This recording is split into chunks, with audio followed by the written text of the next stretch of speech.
काले वाले पुतले ने चिल्लाते हुए मानव के पेट में अपना हथियार यानी गरुणास्त्र घुसेड़ दिया। मानव के पेट से खून का फव्वारा फूट पड़ा और कुछ पल बाद एक जोर की रोशनी मानव के पास से निकली और आसपास की सभी चीजें ब्लास्ट हो गईं। देविका पेट में घुसे खंजर को पकड़े हुए मानव की ओर देख रही थी और मानव की यह हालत देखकर जोर से रो दी। रोशनी के कम होने पर मानव की आंखें खुली तो वो एकदम ठीक ठाक था। मानव ने अपने चारों ओर देखा तो वहां कहीं भी कोई भी नहीं था, न देविका, न पुतले, न ही मानव के शरीर पर कोई चोट का निशान था।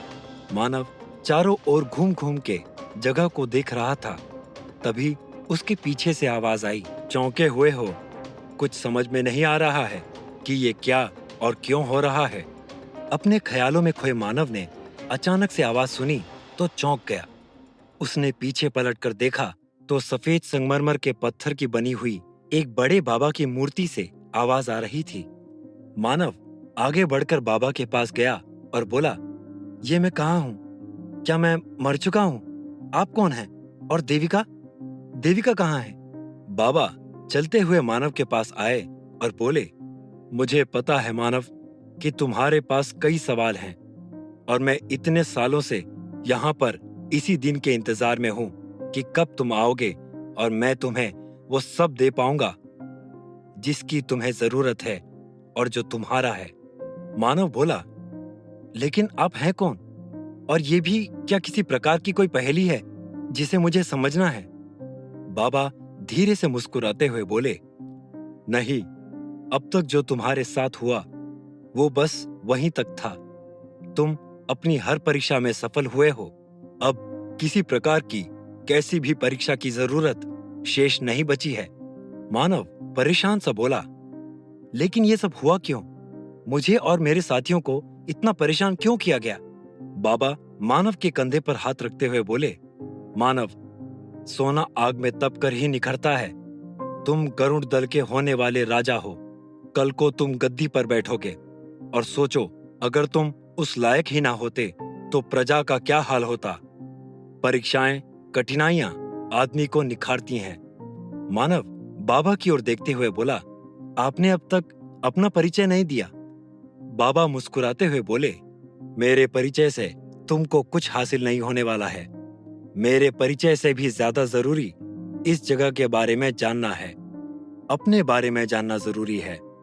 मानव चारों ओर नजरें घुमाते हुए बोला, इसके बारे में तो सरदार ने मुझे बताया था कि यह वरुणेश नगर पानी में डूब गया था और फिर बाद में शायद आप लोगों ने इसमें जादू कर दिया।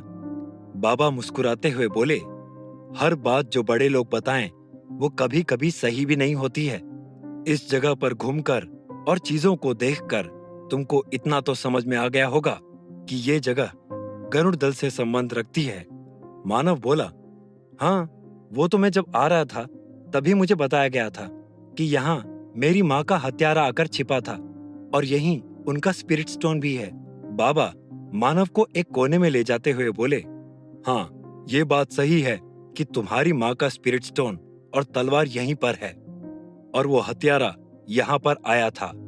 लेकिन जैसा तुमको पता है, ये कहानी वैसी नहीं है।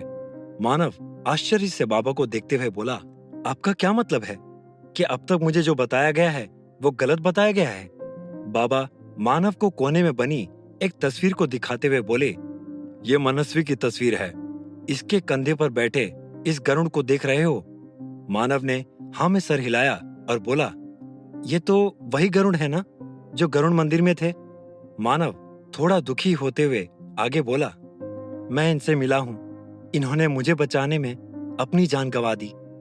बाबा मानव के कंधे को सहलाते हुए बोले, इन्होंने ही तुम्हारी माँ के हत्यारे को नरक में पहुंचाया था और उनका स्पिरिट स्टोन और तलवार लेकर यहाँ छोड़ गए थे। मानव चौंकते हुए बोला, क्या? ये क्या कह रहे हैं आप? इन्होंने तलवार और स्पिरिट स्टोन को गायब किया, लेकिन क्यों?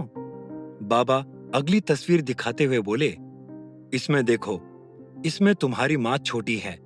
ये तब की है जब तुम्हारी माँ की शादी नहीं हुई थी। तुम पास में गरुड़ को देख रहे हो, छोटे से हैं। मानव ने हाँ में सर हिलाया तो बाबा आगे बोले, ये तुम्हारी माँ की तब से देखभाल कर रहे थे जब तुम्हारी माँ बच्ची थी। तुम्हारी माँ के पास पक्षियों से बात कर सकने की शक्ति थी। मानव ने अपनी माँ के बचपन का चित्र देखा तो भावुक हो गया। उसने आगे बढ़कर उनके ऊपर हाथ फेरा और बोला, अगर गरुण उनके साथ थे, उनकी रक्षा करते थे, तो फिर उस आदमी ने मेरी माँ को धोखे से मारा कैसे? बाबा मानव को अगला चित्र दिखाते हुए बोले, ये वाला चित्र देख रहे हो, जिसमें गरुण थोड़े गुस्से में है और तुम्हारी माँ उनके सिर को सहला रही हैं। दरअसल ये तब की है जब तुम्हारे पिताजी युद्ध में उलझे हुए थे और तुम बहुत छोटे थे। तुम्हारे पिताजी युद्ध में कमजोर पड़ रहे थे, तो तुम्हारी माँ उनकी मदद करने के लिए गरुण को अपनी कसम देकर भेज रही थीं और गरुण नाराज हो गए। ये तभी का चित्र है। मानव बोला, तो क्या वो दोबारा वापस नहीं आ पाए? बाबा बोले, युद्ध भयंकर था, प्रचंड फंसे हुए थे। जब तक गरुण उनकी मदद करते, तब तक इधर किसी ने तुम्हारी माँ के अकेले होने की खबर फैला दी और वो जगह बता दी जहां पर वो थीं। गरुण के वापस आने से पहले उनकी हत्या हो गई। बाबा आगे बोले, मैंने आज तक ऐसी सरल और बहादुर दिल की औरत कभी नहीं देखी है। उसके बाद बाबा मानव को अगला चित्र दिखाते हुए बोले, और ये उस समय का चित्र है जब गरुण ने उस आदमी को मारकर तुम्हारी माँ का स्पिरिट स्टोन और तलवार लाकर यहाँ रख दिया था। मानव चित्र को देखने के बाद कुछ सोचते हुए बोला, और ये नगर, क्या ये तब भी नगर ही था या पिंड के गिरने से झील बन चुकी थी? बाबा इस बार जोर से हंसे और अपना ठंडा संगमरमर का हाथ मानव के ऊपर रखते हुए बोले, मतलब लोग अब तक यही मानते हैं कि यहाँ कोई आकाश से पिंड गिरा था और ये नगर झील बन गया। चलो, ये भी अच्छा है। मानव बाबा का चेहरा देखते हुए बोला, मतलब ये खबर भी झूठी है? बाबा बोले, हाँ, ये खबर भी झूठी है। ये जगह गरुड़ दल के लिए दो दुनिया के बीच में संपर्क करने के काम आती थी। गरुड़ दल को कोई नया आविष्कार करना होता था या कोई प्रयोग करना होता था तो यहीं पर किया जाता था। लेकिन युद्ध के दौरान किसी ने इस जगह की खबर दुश्मनों को दे दी और यहाँ पर घुसपैठ होने लगी। प्रचंड युद्ध में व्यस्त थे और यहाँ की रक्षा के लिए उन्होंने वारिस जी को भेजा। ये पूरी सुरक्षा व्यवस्था उनकी ही बनाई हुई है और इस महल को वराह का नाम भी उन्होंने ही दिया था। वारिस जी का नाम सुनते ही मानव को समझ आ गया कि उनकी व्यवस्था कैसी थी और उनकी वजह से ही मानव को अपना स्पिरिट स्टोन गंवाना पड़ा। मानव आगे बोला, लेकिन ये नगर खत्म कैसे हुआ? बाबा बोले, ये विचार भी वारिस जी का ही था। जब प्रचंड को तीर लगा और उनका बदला लेने के लिए वारिस जी मन से अपने लक्ष्य को हासिल करने में जुट गए, तभी इनको पता चल गया कि कोई अंदर का आदमी है जो गरुड़ दल से गद्दारी कर रहा है। उनको डर था कि प्रचंड और मनस्वी के बाद इस जगह की रक्षा करना मुश्किल होगा और अगर ये जगह नागदल वालों के कब्जे में आ गई तब वो हमारी तकनीकों का प्रयोग हम पर ही करेंगे। मानव बाबा की बात सुनते ही बोला, और इसलिए उन्होंने इस पूरे नगर को डुबो दिया? बाबा बोले, हाँ, इसके अलावा और कोई रास्ता नहीं था। मानव बोला, और आप लोग जो यहाँ रहते थे, जिनका यहाँ घर था? इस बार बाबा और जोर से ठठाकर हंस पड़े और बोले, मानव, तुम सच में बोले हो, तुम अभी भी नहीं समझ पाए। दरअसल यहाँ जो भी हैं, वो कभी जिंदा थे ही नहीं। ये सब वारिस जी की व्यवस्था है। मैं भी इन दीवारों का एक चित्र ही हूँ। हम तुमको कहानी सुनाने के लिए और आने वाले समय में गरुड़ दल के वर्तमान और भविष्य को संभालकर आगे बताने के लिए बनाए गए थे। मानव बोला, तो क्या वो हमला जो अभी मेरे ऊपर किया गया था, वो बस ऐसे ही था? बाबा बोले, नहीं, वो हमला सच्चा था और आखिरी परीक्षा सबसे अहम थी। सच के लिए लड़ने की कला हर योद्धा में नहीं होती है, वो भी तब जब उसके सारे अस्त्र शस्त्र छिन चुके हों। मानव उदास होते हुए बोला, वारिस जी की वजह से मेरा सारा सामान चला गया। अब मुझे कैसे भी करके उन सबको वापस ढूंढना है। बाबा बोले, परेशान ना हो, तुम्हारा कोई भी सामान तुमसे नहीं छीना गया है। सब तुमको वापस मिल जाएगा अगर तुम चाहो तो। मानव चहकते हुए बोला, ये भी कोई पूछने वाली बात है? मैं तो चाहता ही हूं कि मुझे मेरा सामान वापस मिल जाए। बाबा बोले, फिर अपने साथियों का इंतजार करो। अगर वो अपने काम में सफल हुए तो तुमको तुम्हारा सारा सामान वापस मिल जाएगा। मानव समझ गया कि यहाँ पर उसके साथ साथ उसके दोस्तों पर भी टेस्ट किया जा रहा है। मानव ने बाबा से पूछा, और वो ब्लास्ट वो क्यों हुआ था? बाबा ने मानव की कमर की ओर इशारा किया और बोले, क्योंकि उस वक्त तुम्हारे जेब में रखा हुआ एक पत्थर फूट गया था। तुम्हें अपने सामान को वापस पाने के लिए 2 पत्थर चाहिए। एक तुम्हारे पास है और एक तुम्हारे किसी साथी को लाना होगा। मानव ने बाबा से पूछा, और पिताजी के बाकी कड़े के टुकड़े वो कहाँ हैं? कोई आदमी उन्हें चुराकर यहीं आया है, वो मुझे कहीं नहीं मिला। बाबा हताश स्वर में बोले, ये मैदान वाले लोगों ने बहुत प्रगति कर ली है।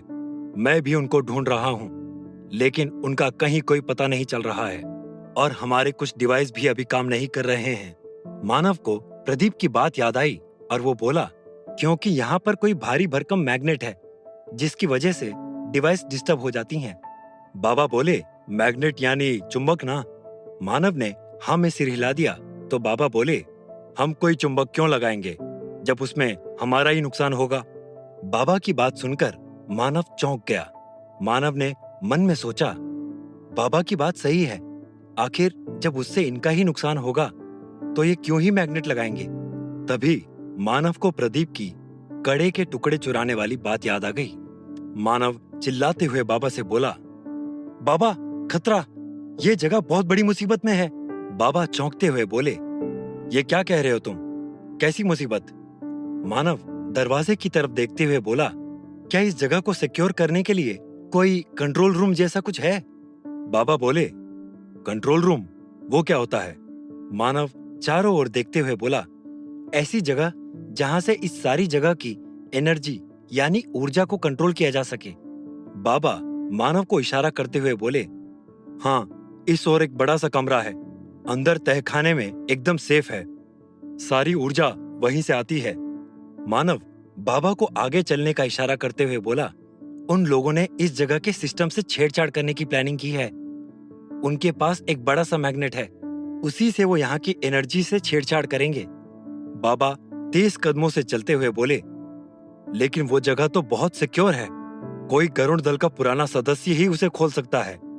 मानव बोला, उसके पास मेरे पिताजी के कड़े का 2 टुकड़ा है ना, वही काफी होगा उनके लिए। बाबा ने मानव की बात सुनी तो लगभग भागते हुए तहखाने की ओर चल दिए। भागते भागते ही मानव से बोले, मानव, अगर उन लोगों का हमला हुआ और हम ना संभाल पाए तो आगे मोर्चा तुमको ही संभालना होगा।